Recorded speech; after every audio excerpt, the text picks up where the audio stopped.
Al-Fatihah.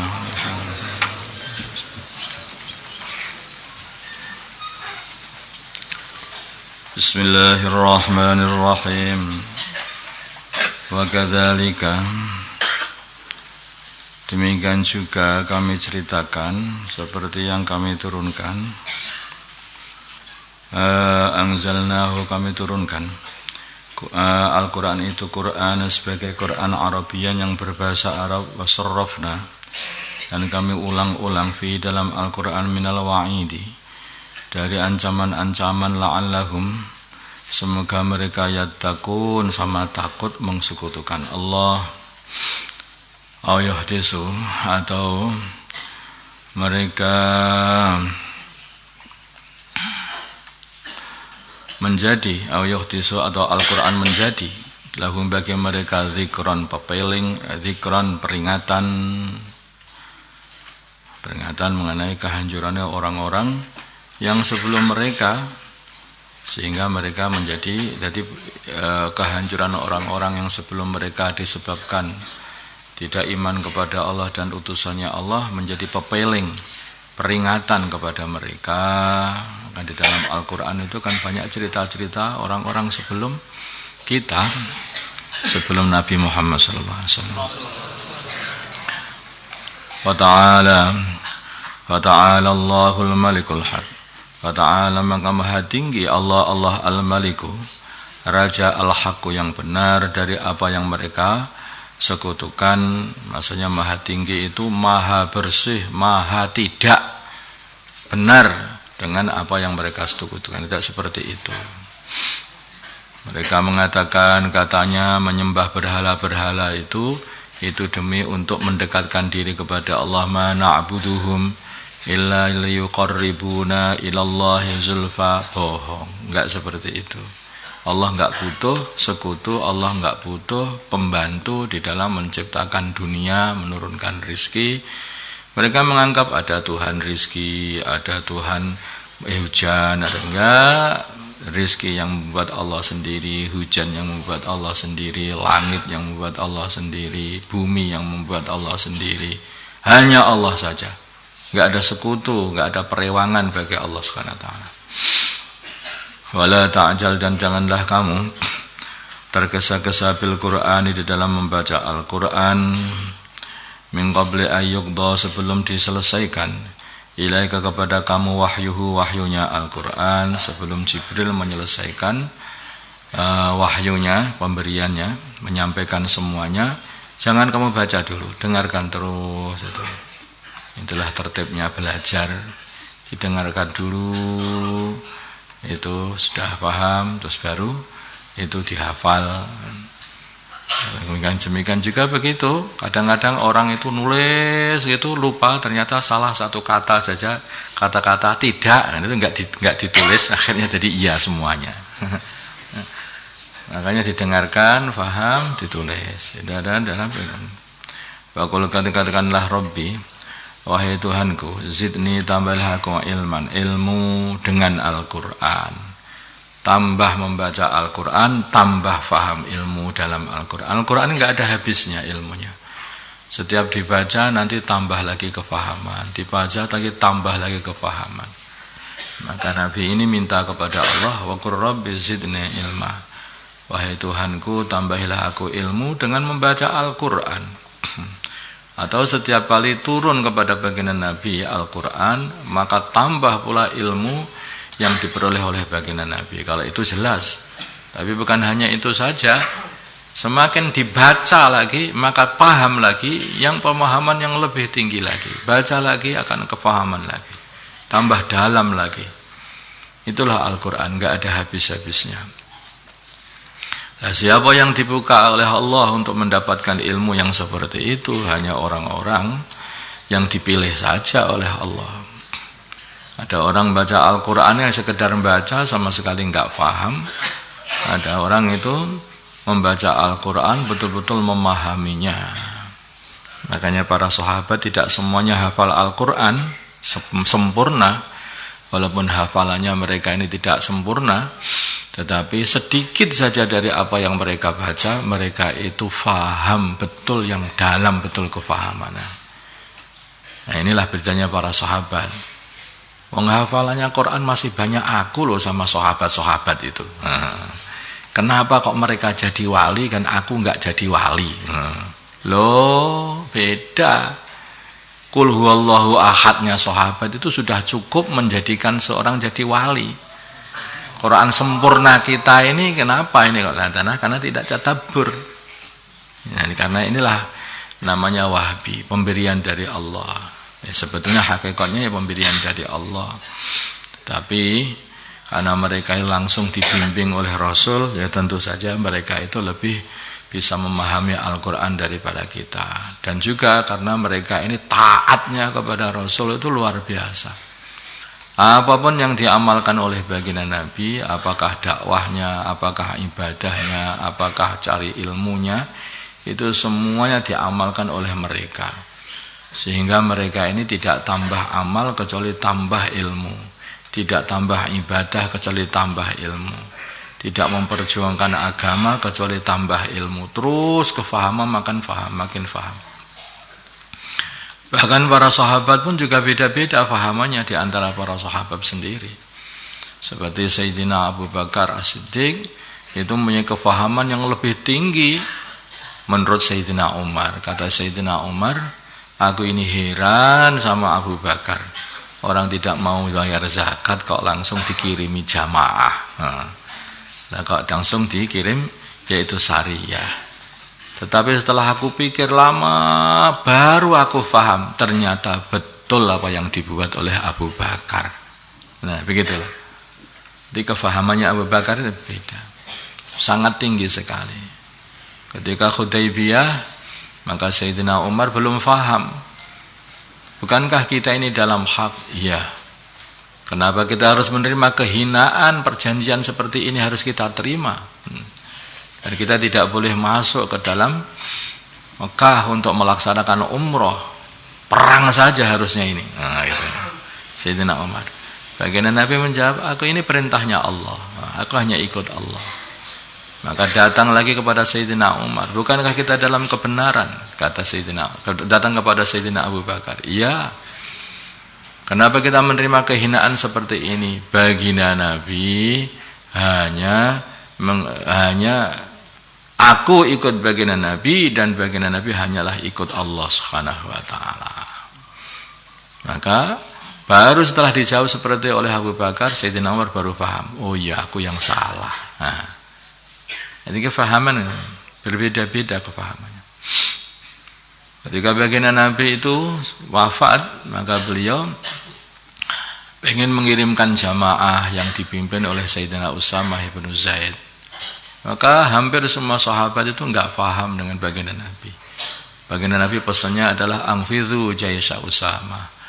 Langsungkanlah jamaahnya Usamah untuk memperjuangkan agama. Maka ada sahabat yang usul supaya jamaahnya Usamah enggak usah dikirim. Madinah lebih penting daripada luar. Lebih baik rumah sendiri daripada luar. Mereka berpikir seperti itu. Abu Bakar enggak. Nabi telah memerintahkan untuk mengeluarkan jamaahnya Usamah. Ada yang mengatakan amirnya diganti, amirnya anak kecil, ini diganti orang tua. Enggak, amir yang milih baginda Nabi, tidak mungkin aku Abu Bakar berani-berani menggantinya.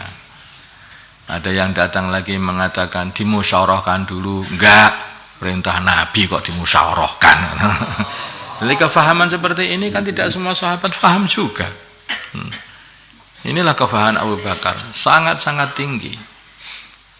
Nah itulah karena apa? Suhbah dengan baginda Nabi. Walaqad ahidna, dan sungguh telah kami wasiati, kami perintah maksudnya, kami janji ila Adam, kepada Nabi Adam, supaya tidak memakan bagian daripada pohon larangan yang ada di surga. Min qablu, sebelum memakannya.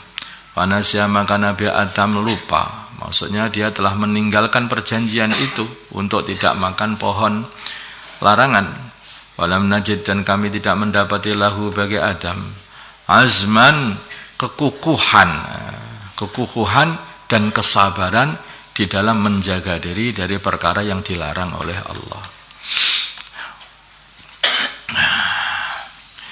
Wa idh qulna, dan ingatlah dikala kami berkata lil malaikat kepada para malaikat, usjudu, sujudlah kalian semuanya, li Adam, kepada Adam. Fasajadu, maka para malaikat sujud, illa iblis, kecuali iblis. Iblis ini adalah bapaknya para jin, dan dia ini bareng-bareng malaikat menyembah Allah. Dulunya begitu. Secara zahir iblis ini yo ahli ibadah, tetapi ada satu penyakit yang ada di dalam hati iblis, yaitu penyakit sombong dan hasad. Makanya orang itu kalau ada sombong dan hasad, walaupun dia itu kelihatannya permulaannya kayak bagus begitu, berbahaya orang seperti ini. Kalau ada suatu perkara, nanti itu kesombongannya itu langsung meledak. Hasadnya akan meledak, akan muncul. Ya, betul, diuji iblis supaya sujud kepada Adam. Illa iblis, kecuali iblis. Aba, dia tidak mau sujud kepada Adam, malah berkata, aku lebih baik daripada Adam, katanya. Faqulna, maka kami berkata, ya Adam, wahai Adam, inna hadza, sesungguhnya ini iblis, aduun laka, adalah musuh bagimu, wali zaujika, dan bagi istrimu.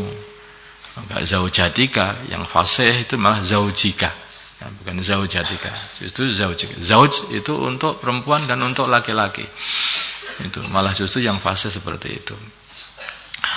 Wali zaujika, dan zaujatika juga boleh kalau di kitab-kitab fikih zaujah, biar bisa membedakan antara zauj dan zaujah.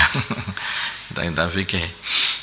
Tapi sebetulnya zauj ini adalah untuk laki-laki, untuk perempuan.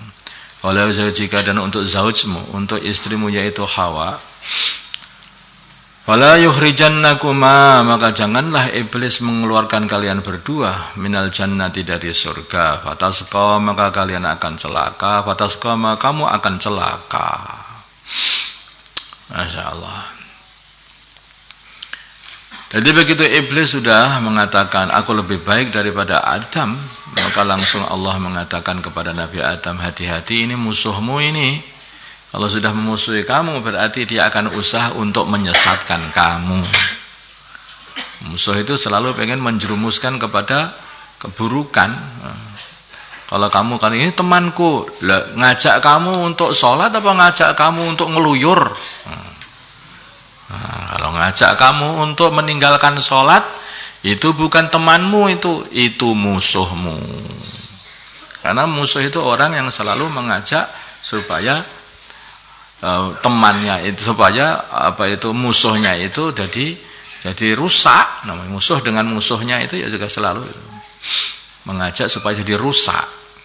Itulah iblis mengajak Nabi Adam supaya Nabi Adam itu tidak kukuh di dalam memegang janjinya, yaitu tidak makan sebagian dari pohon larangan. Watasqa, nanti kalau kamu sampai mengikuti iblis, maka kamu akan jadi celaka. Di antara celakanya apa? Jadi capek untuk makan saja harus bertanam, bercocok tanam, kemudian panen, kemudian menepungnya, kemudian membuat rotinya, kemudian ini, kemudian itu. Bukan hanya itu saja, sudah cukuplah sebagai kecelakaan atau penderitaan bagi seorang laki ketika hidup di dunia harus ngopeni istrinya. Dan kalau di surga nggak perlu, udah ada yang ngopeni di sana itu. Cukup lagi. Innalaka alla tajua fiha wala ta'ras, sungguhnya bagi kamu tidak ada lapar di dalam surga dan tidak pula telanjang di surga. Wa annaka, dan sesungguhnya kamu, jadi di surga itu orang itu sudah langsung dikasih pakaian oleh Allah. Karena pakaian orang surga itu adalah pakaian takwa. Kalau takwanya hilang, pakaiannya hilang. Makanya itulah Nabi Adam ketika sudah makan pohon larangan, hilang pakaiannya. tinggal hiasan kecil di kupingnya aja.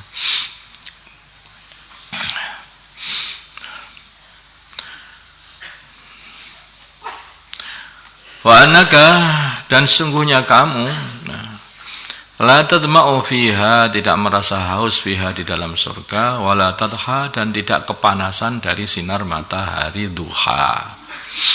Enggak ada kepanasan, karena di surga itu enggak ada matahari. Terang begitu tanpa matahari, tanpa ada panas. Enak terus hawanya itu.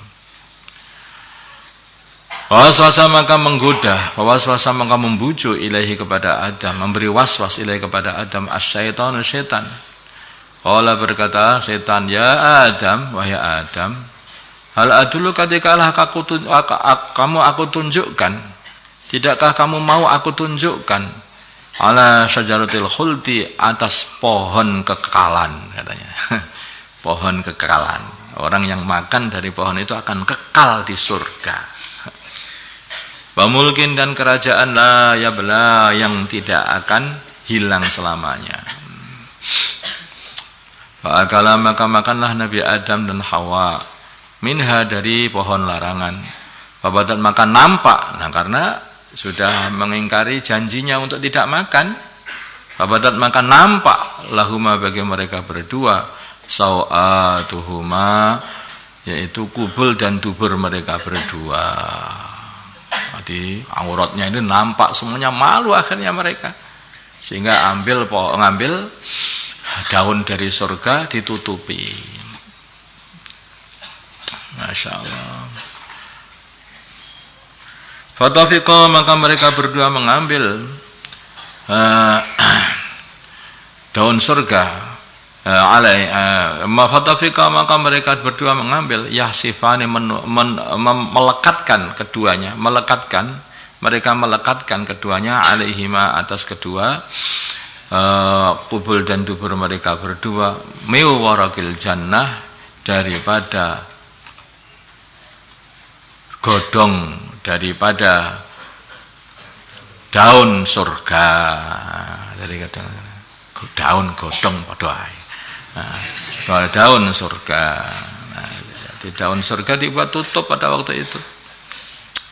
Wa'asa, dan Masya Allah, wa'asa, dan telah durhaka Adam, Nabi Adam, Rabbahu, Tuhannya, faghawa, maka dia telah melakukan perkara yang dilarang. Maksudnya juga durhaka juga. Jadi kita ini harus paham, orang Nabi, orang Rasul itu maksum dari perbuatan dosa. Nabi Adam sendiri ini sebetulnya ini bukanlah berbuat dosa karena pengen berbuat dosa, bukan. Beliau ini pengen langgeng di surga. Pengen jadi selamanya di surga. Karena apa? Karena surga ini adalah tempat rahmatnya Allah, tempat ridhonya Allah. Maka itulah Nabi Adam, aku pengen mendapat ridho Allah terus menerus. Kalau pancen memakan pohon ini, bagian dari pohon ini, pohon apel, kalau sebagian ulama mengatakan pohon apel atau pohon anggur atau pohon kurma. Maka kalau betul makan ini menjadikan aku langgeng di surga, kalau begitu akan langgeng terus menerus mendapat ridho Allah. Alangkah untungnya kalau orang telah mendapat ridha Allah terus. Jadi beliau makan itu niatnya baik, bukan niat buruk. Bukan kok niat melanggar perintah Allah, itu juga tidak. Melanggar larangan Allah, enggak. Niatnya baik dari segi itu. Tapi tetap saja disalahkan sama Allah. Karena kebaikannya orang yang dekat kepada Allah itu ya, itu kebaikannya orang yang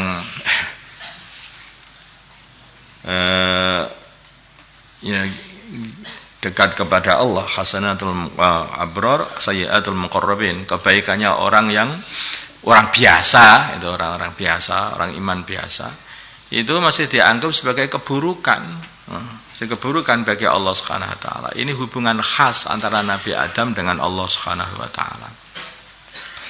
Hubungan khas.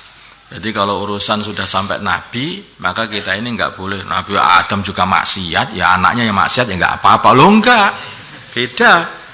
Nabi Adam itu tidak niat maksiat, enggak ada. Tapi terjerumus beliau itu. Bukan niat maksiat. Terjerumus karena dikasih tahu oleh iblis. Dan Nabi Adam belum pernah mendengar ada orang itu berbohong atas nama Allah. Belum ada pada waktu itu. Awalnya orang yang bohong ya iblis itu. Awalnya orang yang nentang kepada Allah ya iblis itu. Maka begitu beliau itu makan, kemudian kok terus hilang seluruh pakaiannya, beliau mengatakan, aku tidak mengira ada orang bersumpah atas nama Allah kok bohong. Saking baiknya hatinya Nabi Adam. Nggak pernah mengira ada makhluk Allah bersumpah atas nama Allah, lah kok bohong. Karena itu awalnya orang yang bohong yaitu iblis itu. Membohongi Nabi Adam. Nah, disitulah. Jadi Nabi Adam itu sebetulnya ya kalau bagi kita bukan salah sebetulnya itu. Tapi bagi Allah ya biasa. Itu.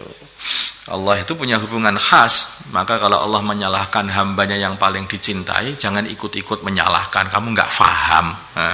Faham tak? Ya Allah itu menegur hambanya yang dicintai, itu jangan ikut-ikut. Oh, iya, tanahnya kurang ajar. Lo. Tempeleng akhirnya. Nggak bisa. Ada seorang raja mempunyai anak, raja besar namanya itu. Dia memarahi anaknya. Maka menterinya ikut-ikut. Iya, ini kurang ajar emang anak sampean ini. Oh, langsung al-gojo ini ambil ini. Itu. Nah, ini beda, paham tak? Ini yang seperti ini harus difahami. Para anbiya ini maksum. Nah, para anbiya ini maksum. Sumastaba kemudian Allah mendekatkan Nabi Sumastaba kemudian mendekatkan Nabi Adam Rabbuhu Tuhannya Nabi Adam kepada Allah, kepada dirinya. Didekatkan kepada Allah, dipilih oleh Allah untuk didekatkan kepada Allah. Fataba maka menerima tobat, Allah menerima tobat alaihi atas Nabi Adam. Sebelum tobatnya Nabi Adam sudah diterima tobatnya. Ini sebelum tobatnya Nabi Adam itu, sebelum dikasih kalimat tobat itu, Rabbana dhalamna anfusana wa illam taghfir lana wa tarhamna lanakunanna minal khasirin. Itu sebelum tobat itu sudah diterima sebelum tobatnya oleh Allah. Wong tanah kekasih Allah. Kasih Allah. Disalahkan habis salahkan ora apa-apa kono. Tobat toh sebetulnya sudah diterima tobatnya. Kok bisa begitu? Kenapa? Ya begitulah namanya hubungannya kekasih dengan kekasih. Wahada dan Allah memberi hidayah kepada Nabi Adam supaya terus mengamalkan taubat. Taubat ini adalah amalan yang terbaik dan amalannya para anbiya. Maka baginda Nabi kita Muhammad SAW, walaupun beliau ini adalah orang yang maksum, maka beliau ini taubatnya sampai 100 kali dalam sehari. Kita ini orang yang tukang maksiat, perasaannya paling bersih di dunia. Gak duwe dosa. Dosa yang mana yang harus aku tobati? Oh, hebat banget kan. Tobat itu mendatangkan cintanya Allah kepada hamba. Karena tobat satu amalan, amalnya seorang hamba menghamba kepada tuannya. Makanya orang itu seperti itu loh. Orang yang berkhidmat kepada raja.